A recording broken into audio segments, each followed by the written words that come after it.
There are so many different stories right now going on in the MMA world, so I thought, why not make this video today and give my MMA news reaction and start with the biggest stories and end with some of the smaller stories. We've had some fights be announced, we've had some fights that are rumoured to be in the making, we've had some beef on Twitter back and forth with certain opponents, we've had some allusions to certain fights being made. Let's go through them all right now, starting with the biggest story of them all and the most recent one of them all.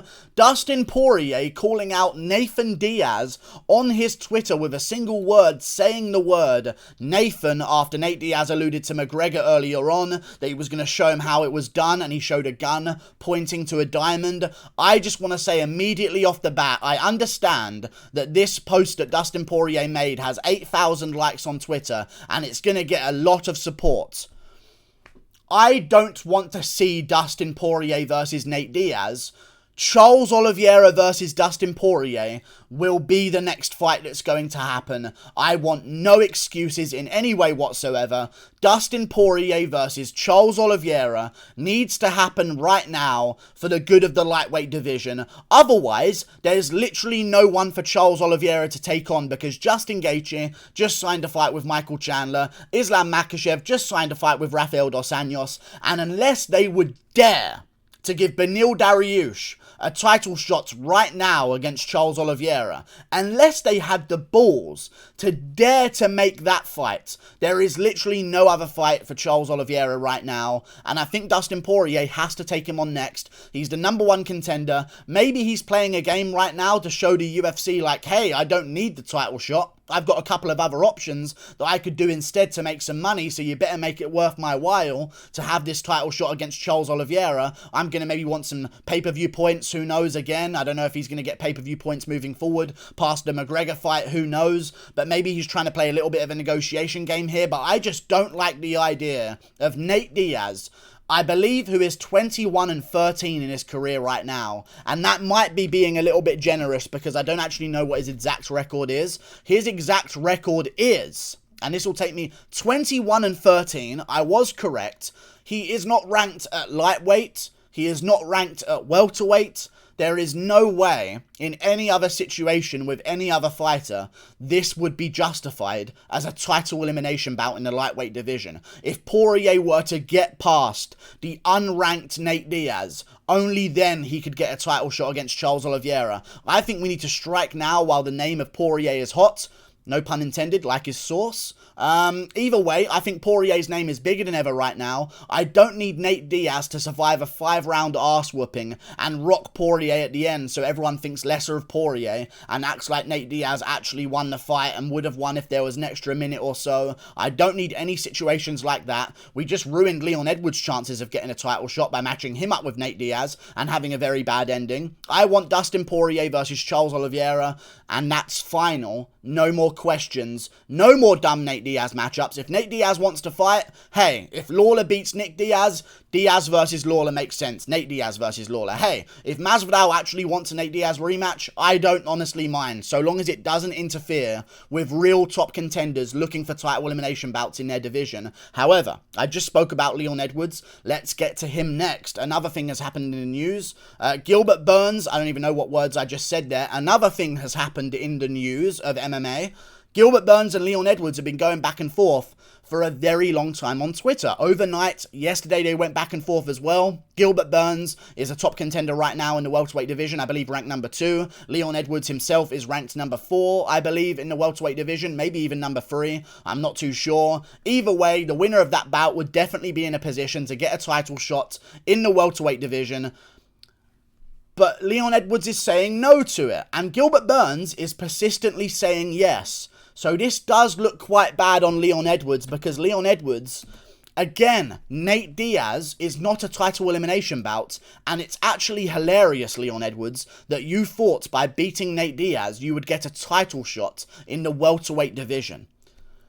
When would that ever have been a good idea? Fair play, he got his pay, he increased his contract money because he was fighting Nate Diaz, and he's going to make more money in his career moving forwards. But we've got #2 Gilbert Burns versus #3 Leon Edwards right now. I know Vicente Luque's calling for his own title shot, and Usman even said that he was going to do a dance with Vicente Luque down the line and said he had a good performance, but Leon Edwards has beaten Vicente Luque. So if anyone's going to get a title shot, it should be Leon Edwards. However, Usman wants Luque. Usman wanted Chiesa before the Luque fight even happened. Usman was looking at Michael Chiesa as his next contender instead of Leon Edwards.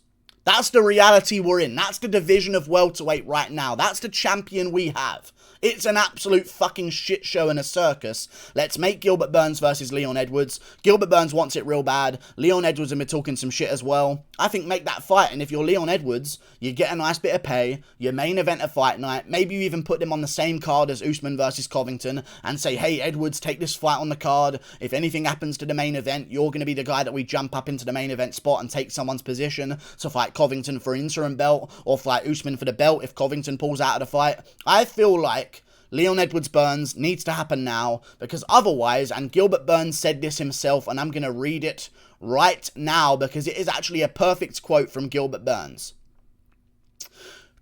Leon Edwards called him out for even offering a fight to him. Leon Edwards was not happy that Gilbert Burns offered him a fight and said, hey, you ducked me before, so now I'm going to duck you now, and somehow that makes the idea of ducking okay, because both of you did it. We know that's not right. Learned that one in primary school. Either way, nursery, actually, I learned that's not okay. Either way, Gilbert Burns says, truth of the matter is, I'm helping you by offering you this matchup. If you don't fight, you'll get skipped again, and he puts it in capitals as well. I like the sass from Gilbert Burns in this tweet. If you don't fight, you'll get skipped again. They're going to take you out of the rankings again. Sitting out won't help, and Game Bred Fighter isn't going to fight you because he's still sleeping. Brummy cunt. Lol.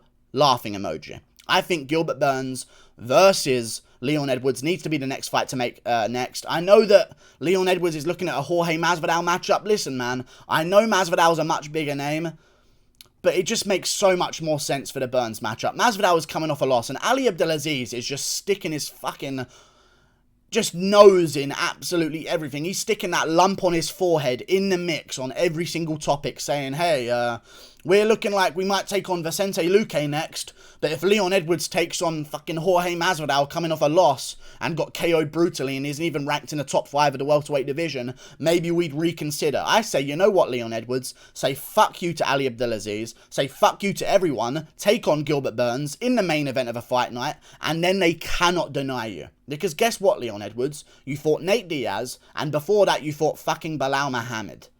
Those are not title elimination bouts. I know the Bilal Muhammad fight was a no contest. Those are not title elimination bouts. You should have seen that one coming. They used you. They scammed you. I bet you they wouldn't have even given him a title shot if he beat Khamzat Chimaev. They removed you from the rankings. The first time it's ever happened, I believe, for refusing a fight with Khamzat Chimaev in the first place. They removed you from existence. Leon Edwards needs to realize he is in the business of eliminating other contenders, not paving his own way to the belt in whatever way he sees fit against however low-ranked opponent he sees fit as well. He needs to take on Gilbert Burns. Let's make that matchup happen. Otherwise, Gilbert Burns is going to get a matchup with Masvidal, because guess what Masvidal sees? 2 fighters that he likes the idea of taking on that can get him back towards a title shot against Usman. One of them's calling out the other one. The other one's actively, right now, don't care what happened in the past, ducking the other one. He's going to go for the guy who has all the clout right now on Twitter, who's the guy who's calling him out, and by the way, who's the guy he's ranked higher than Leon Edwards. He has better wins than Leon Edwards. He just beat Stephen Thompson, who's another guy that Leon Edwards didn't really want to fight earlier in his career either. Leon Edwards, Gilbert Burns, make the fucking fight happen, and just make Masvidal versus Nate Diaz so we can stop all of the interference that those two names are going to bring into the welterweight division moving forward. Leon Edwards, Gilbert Burns. Moving on to some other topics that have come up recently. Some big news. Anderson Silva is taking on someone, which is good, I guess. Good for him. He's taking on Tito Ortiz in a boxing match. I guess they're not going to do the Logan Paul fight anymore, which is kind of sad because I was actually looking forward to Anderson Silva versus Logan Paul. Great matchup. Logan Paul could market it as, I've just taken on the GOAT boxer, now I'm taking on the GOAT MMA fighter, even though he's not the GOAT overall. You know what I'm saying? At one point he was the GOAT of the middleweight division at least. I thought that Anderson Silva was going to easily beat Logan Paul. And I think Logan Paul started to realise to himself, oh wait, Anderson Silva's most likely going to easily beat me. It's Anderson Silva. He's actually my size, and I'm probably going to lose to him. But other than that, Anderson Silva, Tito Ortiz, Not the best, but Anderson Silva's going to have a fun time. And honestly, I don't care what it is. As long as Anderson Silva's having fun, making money, and is happy in general, I am a happy person. Moving on to some of the fight announcements that have been made recently as well.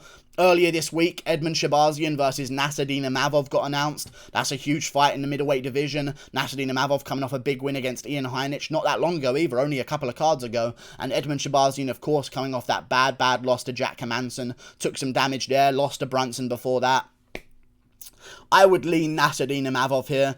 Not a good matchup for Edmen Shahbazyan. Nassourdine Imavov goes to the body well. He's a massive, big guy for the middleweight division. He's got a great chin in the middleweight division as well, and he can push a pace and he breaks guys as the rounds go on. Bad matchup for Edmen Shahbazyan, but I guess we're going to find out just how Edmen's work at AKA has been going, because he's been there for a long time, practicing his wrestling. Maybe he goes out there and runs a clinic on takedowns on Nassourdine Imavov, but I doubt that. I think Nassourdine Imavov is going to get this one done. He arguably could be ranked right now, because Ian Heinisch is a good contender, who I believe was ranked at one point, but got shimmied out of him for no reason. Edmen Shahbazyan and Nassourdine Imavov, great matchup. There's a bunch of other ones as well. Let's go through them. Park Yun-yong, the Iron Turtle, will be taking on Gregory Rodriguez. Of course, Park Yun-yong coming off a big win against Tafon Nchukwi. Before that, he beat a guy in Marc-Andre Barriault. I mean, Tafon is no joke. Yun-yong Park has been going through some decent contenders in the middleweight division. Now he's taking on Gregory Rodriguez, who's another good contender, who's coming off a big win by first round KO over Wellington Turman, I believe it was, only a couple of cards ago. Great matchup. Both guys taking each other on. I'd go with Park Yun-yong here, but that's a good fight on October the 23rd's card. Same card as Vettori versus Costa, by the way. Great middleweight bout to add to that card. Moving on to another one that got signed. Arman Tsarukyan is taking on Christos Giagos.